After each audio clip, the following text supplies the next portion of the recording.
Halo semua, hari ini kita akan belajar mengenai matematika di pertemuan yang kedua ini bersama aku, Kena Villa. Kalian bisa manggil aku apa aja ya, sampai bebas. Oke, lanjut. Nah, ini kita bakal belajar apa sih aljabar itu, guys. Jadi, di sini tuh kalau aljabar itu tuh kayak suatu materi yang penting banget. Jadi, kita kan bakal belajar dasarnya dulu nih. Tapi nanti ke jenjang selanjutnya, ke jenjang yang makin tinggi, kalian bakal lebih belajar makin mendalam tentang aljabar ini. Nah, di sini aku langsung aja ya. Di sini ada yang namanya koefisien, variabel, konstanta. Jadi bedanya kayak gimana? Bedanya tuh kayak gini. Koefisien itu suatu bilangan, dia diikuti sama variabel. Variabel itu bisa X, Y, Z, A, B, C, apapun itu. Nah, koefisien ini yang diikuti sama variabel. Misalnya ya, 5X. Ini 5-nya itu koefisien. Contohnya lagi 7Z. 7-nya ini koefisien. Tapi kalau misalnya ditulisnya cuma 5 sama 7 doang, ini disebutnya bukan koefisien, tapi konstanta. Nah, berarti kalau begitu yang 8 ini apa? Iya guys, yang 8 ini tuh konstanta. Di sini aja, konstanta gitu. Udah bisa kan bedain konstanta sama koefisien. Variabel tuh ya X, Y, Z, H, B. Oke. Nah, jadi tuh di aljabar ini ada operasi aljabar. Jadi kalau misalnya A plus B ditambah sama dengan B plus A itu sifat komutatif, ada pertukaran. Jadi bisa ditukar, misalnya kayak gini. Apa ya? Misalnya 2X tambah 3 itu bisa ditukar jadi 3 plus 2X. Bentar, aku ganti warna ya. 2X plus warnanya nanti nyambung putih-putih. Oranye deh. 2X plus 3 sama dengan 3 plus 2X itu sama aja gitu ya. Berarti dia bisa ditukar-tukar komutatif. Nah, ini juga perkalian juga bisa ditukar-tukar kayak misalnya 2 kali X gitu, atau nggak jadi 2 kali X deh, apa ya, 2X kali 3 misalnya sama dengan 3 kali 2X gitu guys. Nah, itu dia asosiatif juga. Jadi misalnya kita A plus B plus C, ini A plus B plus C. Kalau misalnya kita mau ngerjain ini, kita kurungin ini sama ini, itu sama aja gitu. Ini juga berlaku di perkaliannya sama ini sifat distributif atau penyebaran. Contohnya kayak gini. Jadi dia tuh dikali ke dalam gitu masing-masing. Misalnya kayak gini ya. A kali B ditambah A kali C gitu. Bisa contoh lain, C D plus E. Berarti ini kan sama dengan gini. C kali D ditambah C kali E gitu. Kayak pelangi gitu kan bentuknya. Itu guys. Lanjut kali ya. Bentar. Sabar ya, aku hapus dulu. Waduh. Nah, ini persamaan dan pertidaksamaan aljabar.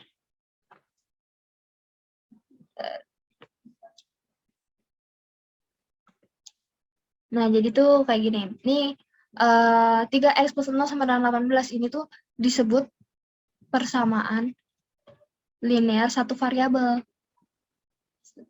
Satu variabel. Kenapa satu variabel ya? Karena cuma ada X doang kan di sini.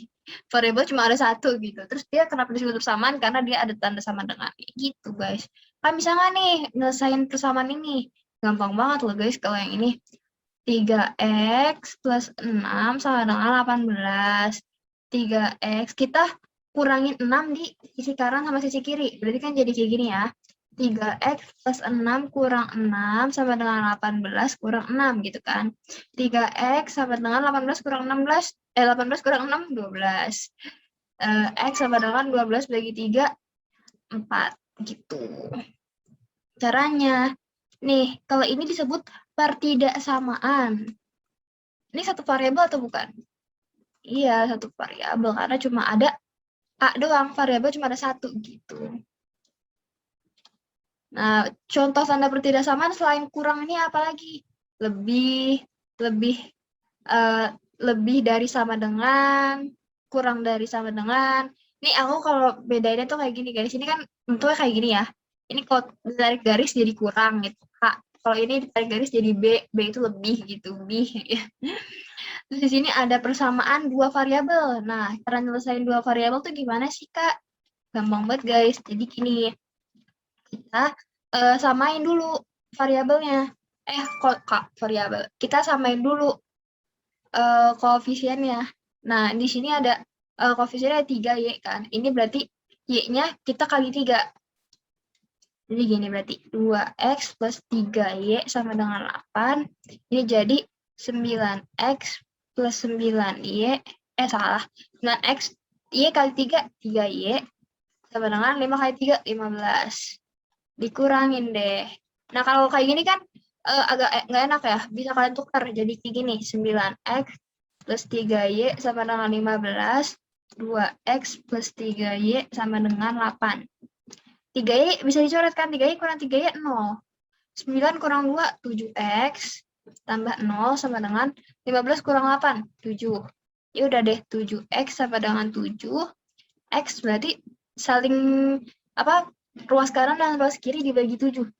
7X dibagi 7, X. 7 dibagi 7, 1. Dapat kita X-nya 1. Kita masukin ke salah satu persamaan. Misalnya memasukin persamaan kedua boleh. Jadi kayak gini. 3 kali 1 tambah Y sama dengan 5. 3 tambah Y sama dengan 5.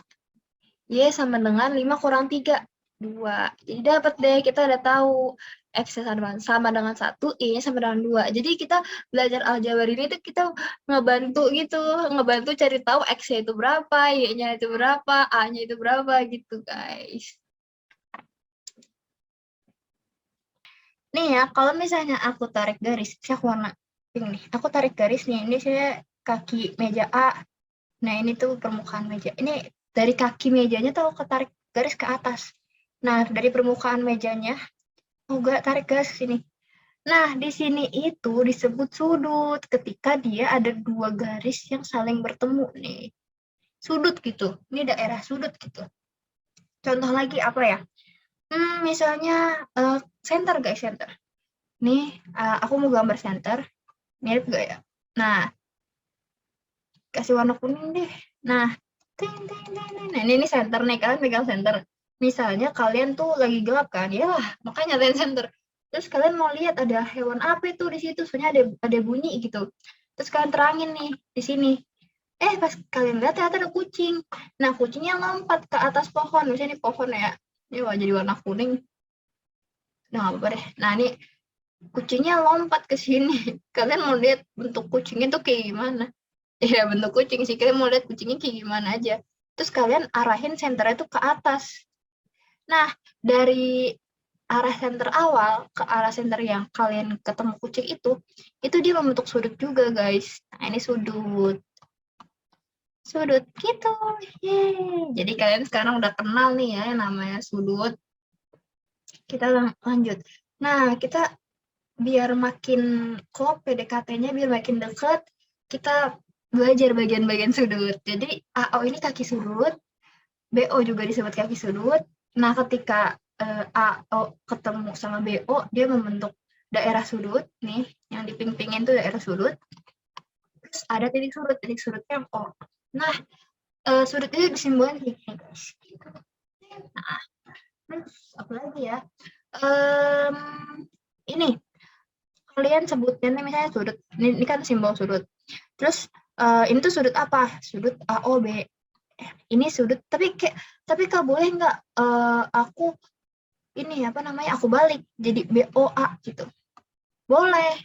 Tapi kalau misalnya BAO boleh nggak, Kak? Enggak. Kenapa tuh? Kalian tahu nggak kenapa AOB boleh, BOA boleh, tapi BAO nggak boleh gitu? Kalian tahu nggak?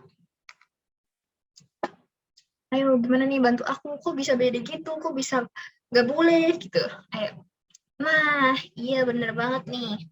Jadi, kenapa kita cari dulu persamaan, kenapa dia boleh, sedangkan dia enggak. Persamaan itu di AOB itu tengahnya O, ya kan? BOA tengahnya O, tapi BAO itu tengahnya A, berarti ini buang gitu kan.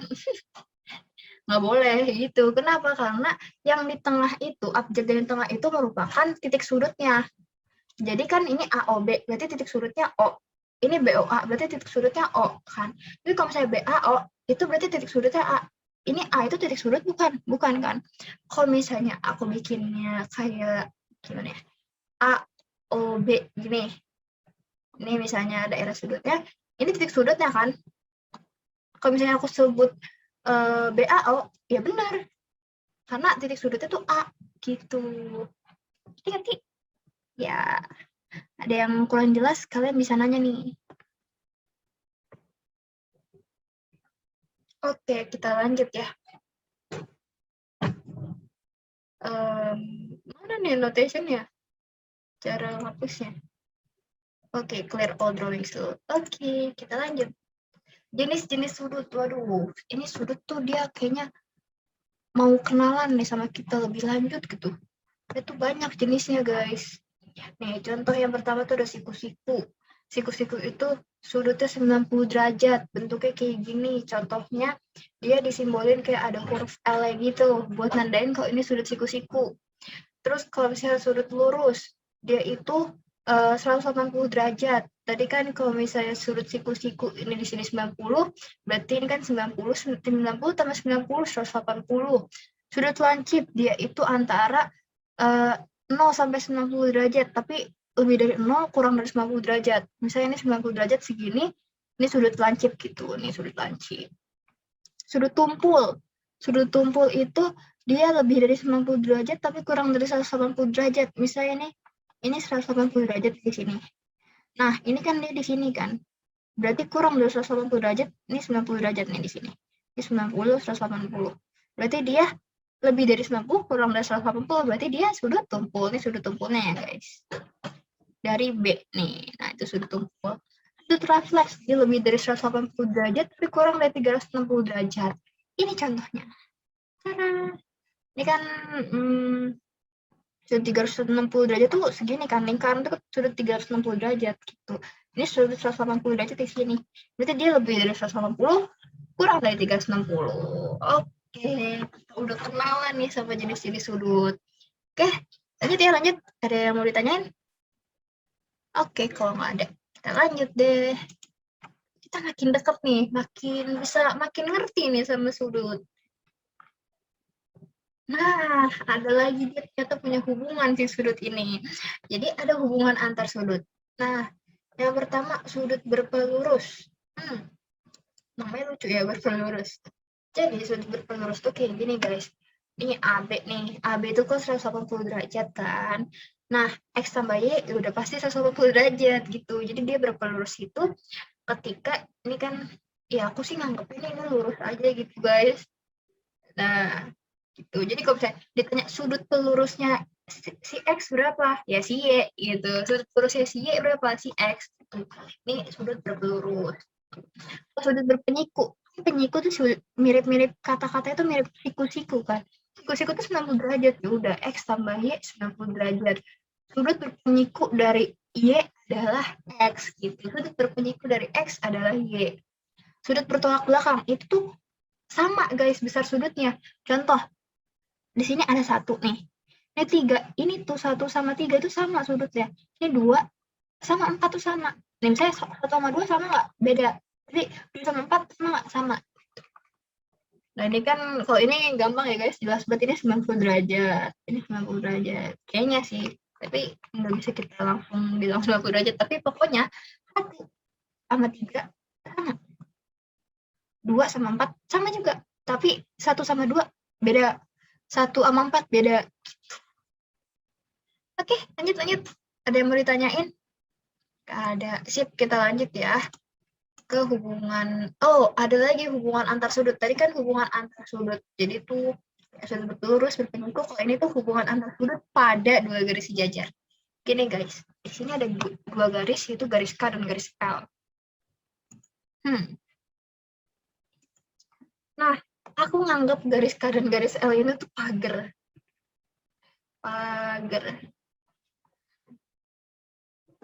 Kan kamu digambarin pagar. Nah, di luar pagar atau sudut luar itu ada 8, 7, 1, 2. Karena kan ini di luar pagar kan. Di sininya gitu, di sini. Dalam pagar tuh ini berarti kawasan ini dalam pagar.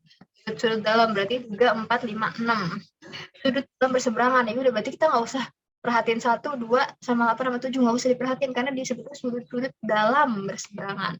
Sudut dalam berarti berseberangan 4, 6, 3, 5. Ya kan? Ya, sudut luar berseberangan berarti yang luarnya yang dalam nggak usah diperhatiin. 1, 7, 2, 8. Nah, benar lagi. Sudut dalam sepihak itu yang ya sama-sama berhadapan aja. Berarti kayak gini. Sudut dalam ini sudut luar berseberangan udah, sudut dalam sepihak berarti kayak gini. 3, 6, 4, 5. Ya kan? Benar. Yang saling lihat-lihatan aja, 3 ngeliat 6, 6 lihat 3 gitu. Sudut dalam sudut-sudut sehadap itu yang posisinya sama gitu. Jadi pagar K, ini pagar L. Di posisi pagar K ini yang di sini atas kiri tuh ada 1. Di pagar L tuh atas kiri ada 5. Berarti sudut-sudut sehadap tuh 1, 5, 2, 6, 4, 8, 3, 7. Gitu guys. Lanjut, ada yang mau tanyain? Oke, belum ada ya. Oh iya. Ya, belum ada. Oke, lanjut.